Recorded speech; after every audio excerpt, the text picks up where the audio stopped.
Hello শিক্ষার্থীরা, তোমাদের সবাইকে স্বাগতম শুভ টিচিং বাংলা চ্যানেলে।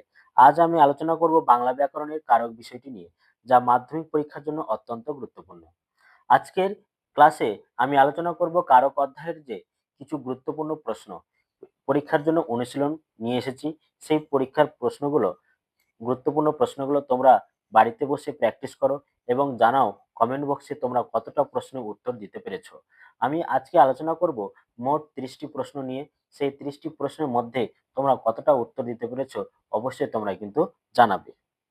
তার সাথে সাথে আমি অবশ্যই আলোচনা করে দেব যে সেই প্রশ্নের কিছু তথ্য, সেই প্রশ্নের যে অপশনগুলো রয়েছে সেই অপশন সম্পর্কেও কিছু আলোচনা করব। অবশ্যই তোমরা পুরো ভিডিওটা মনোযোগ সহকারে দেখবে। তাহলে দেরি না করে শুরু করি আজকের পাঠ, কারক অনুশীলন। দেখো, কারক অধ্যায়টি কিন্তু তোমাদের পুরো আলোচনা করা হয়েছে। যদি তোমরা দেখে না থাকো অবশ্যই তোমরা দেখে নেবে, ডেসক্রিপশন বক্সে লিংক দেওয়া আছে। সম্পূর্ণ কারক অধ্যায়টা কিন্তু আলোচনা করা হয়েছে, কারক ও অকারক অধ্যায়টি। তাই অবশ্যই তোমরা দেখে নিও। তাহলে চলো শুরু করি দেরি না করে। প্রথম প্রশ্ন নিয়েছি কি দেখো, ক্রিয়ান্বয়ী কারকম। প্রথম প্রশ্ন নেওয়া হয়েছে, ক্রিয়ান্বয়ী কারকম কথাটি কে বলেছেন? কথাটি কে বলেছেন দেখো, এখানে 4টি অপশন দেওয়া হয়েছে। 4টি অপশনের মধ্যে তোমরা উত্তর করার চেষ্টা করবে। আমি কিন্তু বেশি সময় নিব না, মোটামুটি 5 সেকেন্ড সময় নেব। সেই 5 সেকেন্ডের মধ্যে তোমরা কিন্তু উত্তর করার চেষ্টা করবে। তাহলে উত্তর কি হবে? এর সঠিক উত্তর হচ্ছে কি পানিনি। তাহলে ক্রিয়ান্বয়ী কারকম কথাটি বলেছেন পানিনি। তারপরে নেক্সট প্রশ্ন দেখো, কারক শব্দটির ব্যুৎপত্তি কি? তাহলে কারক শব্দটির ব্যুৎপত্তি কি?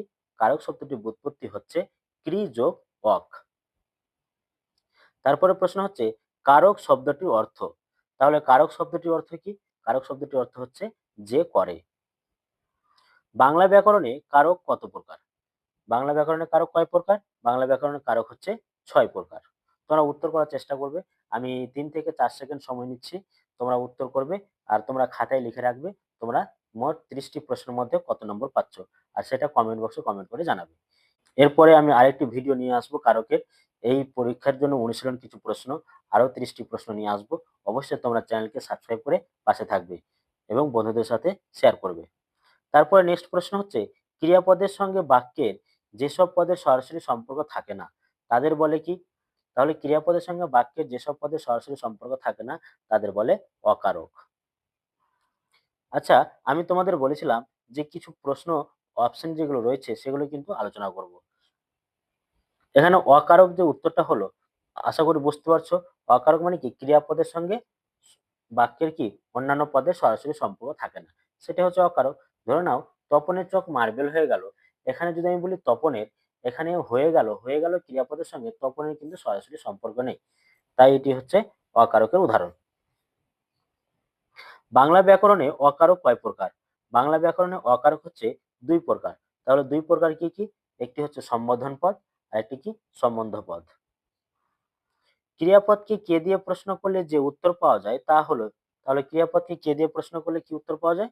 এর সঠিক উত্তর হবে কর্তৃকারক। আরেকটি প্রশ্ন করা যায় ক্রিয়াপদকে কারা দিয়ে। কি দিয়ে? কারা দিয়ে। একটি কে দিয়ে প্রশ্ন করা যায় আর একটি কি কারা দিয়েও প্রশ্ন করা যায়।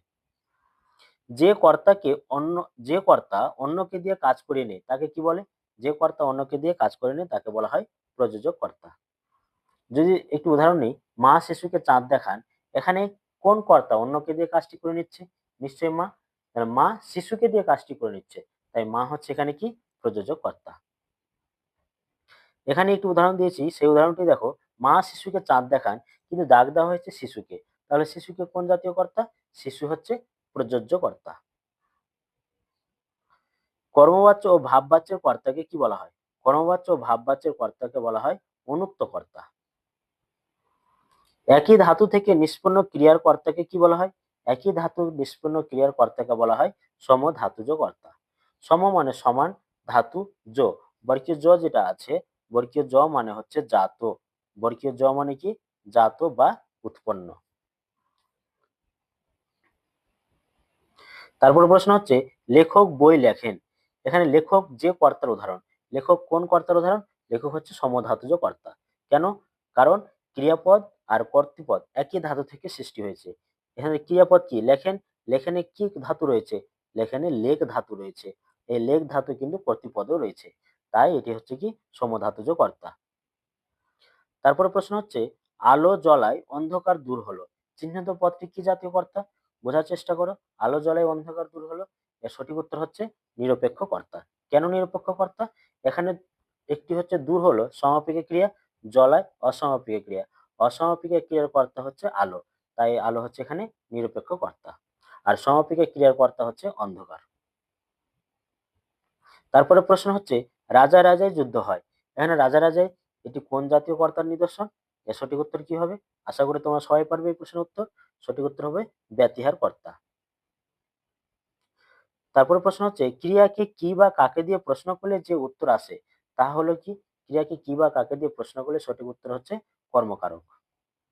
বাক্যের অপ্রাণীবাচক কর্মটি কি? তাহলে বাক্যের অপ্রাণীবাচক কর্মটি হচ্ছে কি? মুখ্য কর্ম। যদি বলা হয় অপ্রাণীবাচক তাহলে মুখ্য কর্ম, আর যদি বলা হয় প্রাণীবাচক তাহলে সঠিক উত্তর কি হবে? গৌণ কর্ম। তারপরে প্রশ্ন হচ্ছে, ঝড় আমাদের বড়ই ক্ষতি করেছে, চিহ্নিত পদটি কি কারক? অর্থাৎ ঝড় কোন কারক? আচ্ছা, ক্ষতি করেছে কে করেছে? ঝড়। তাহলে কে দিয়ে প্রশ্ন করলে কোন কারক? নিশ্চয়ই কি কর্তৃকারক। একজন গায়ক মঞ্চে গান গাইলেন, এখানে কি জাতীয় কর্ম? চিহ্নিত পদটি, অর্থাৎ গান কি জাতীয় কর্ম? গান হচ্ছে এখানে সমধাতুজ কর্ম। কেন গান সমধাতুজ কর্ম? গা ধাতু থেকে কিন্তু সৃষ্টি হয়েছে গান, তাই এটি হচ্ছে কি সমধাতুজ কর্ম। এ কলমে লেখা যায় না, নাটা এই নাটা এই নাটা এখানে হবে, এ কলমে লেখা যায় না। তাহলে কলমে কোন কারক? কলমে হচ্ছে আচ্ছা কিসের দ্বারা লেখা যাচ্ছে না? কলমের দ্বারা, তাই এটি হবে কি করণ কারক। তারপরে প্রশ্ন হচ্ছে, কি মায়ার বাঁধনেই না বেঁধেছে? আচ্ছা, বাঁধনে এই কি জাতীয় করণ হচ্ছে? বাঁধনের দ্বারা, তার মানে এটা করণ কারক। আচ্ছা, বাঁধনে কি জাতীয়? বাঁধনে হচ্ছে এখানে বাদ ধাতু থেকে এসেছে, তাহলে কি বুঝতে পারছো? আশা করি বুঝতে পারছো, সমধাতুজ করণের উদাহরণ। পৈতায় বামন চিনি, চিহ্নিত পদটি কি জাতীয় করণ কারকের উদাহরণ? পৈতায় নিশ্চয়ই কোনো পৈতা, মানে কোনো লক্ষণ, তাহলে এর সঠিক উত্তর কি হবে? এর সঠিক উত্তর হবে লক্ষণ সূচক করণ। তারপরে প্রশ্ন কি, সকলের তরে সকলে আমরা, চিহ্নিত অংশে কোন কারক বর্তমান রয়েছে? সকলের তরে, তরে বলতে জন্যে, তাহলে জন্যে থাকলে কোন কারক হয়? বুঝতে পারছো আশা করি, নিমিত্ত কারক, তাহলে এর সঠিক উত্তর হচ্ছে নিমিত্ত কারক। তিল থেকে তেল হয়, এটা সবাই পারবে, তোমরা তোমরা যেটা ভাবছো সেটাই। এর সঠিক উত্তর হচ্ছে কি তিল থেকে, তার মানে অপাদান কারকের উদাহরণ। রাম বনে ফুল পারে, আচ্ছা রাম বনে ফুল পারে, রাম কোথায় ফুল পারছে? বনে, তাহলে সঠিক উত্তর কি অধিকরণ কারক। হাই তাত উচিত কি তবে এই কাজ, এটি কিসের নমুনা? অর্থাৎ তাত কিসের নমুনা? দেখো তাতের পরে কিন্তু কমা দেওয়া আছে। হাই তাত মানে কি? এটা দ্বারা কি বোঝাচ্ছে? আহ্বান করা বোঝাচ্ছে। তার মানে কি আহ্বান করা বোঝালে অর্থাৎ ডাকা বোঝালে কি হয়? সম্বোধন পদের উদাহরণ, অর্থাৎ এটি অকারক। আজ তারকের বাড়িতে পূজা, চিহ্নিত পদটি কিসের নমুনা? তারকের। খেয়াল করো এখানে বিভক্তি কি রয়েছে? তারক যোগ এর, তার মানে এর এর কোন বিভক্তি? সম্বন্ধ পদের, এর সঠিক উত্তর হবে কি সম্বন্ধ পদ। বন থেকে বেরোলো টিয়ে, আচ্ছা বন থেকে কে বেরোলো?